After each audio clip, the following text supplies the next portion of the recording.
Price லார்டுங்க. இந்த back சைடில் வீடு பார்த்தீங்கன்னா நல்ல பூக்களோடு எவ்வளோ அருமையாக இருக்குல்ல. அந்த பூவெல்லாம் பார்க்கும்போது மத்தேயு 6ஆம் அதிகாரம் 28, 29 ஆண்டவராகிய இயேசு கிறிஸ்து சொன்னதான் ஞாபகம் வருது.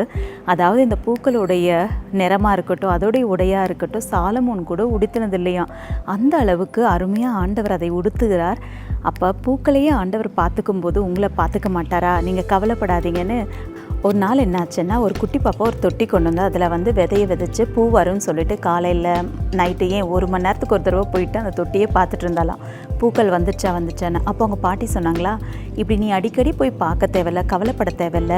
நீ என்ன பண்ணுனா அதுக்கு தேவையான தண்ணி ஊற்றிட்டு மற்றதை ஆண்டவருடைய கருத்தில் விட்டுரு, அவர் தான் அதை வளர செய்வார் அப்படின்னு சொன்ன உடனே இந்த மகள் கவலைப்படுறது விட்டுட்டாலாம். அப்புறம் பார்த்திங்கன்னா பல நாட்களுக்கு பின்பு அந்த தொட்டிலேருந்து அழகான பூக்கள் வந்தது.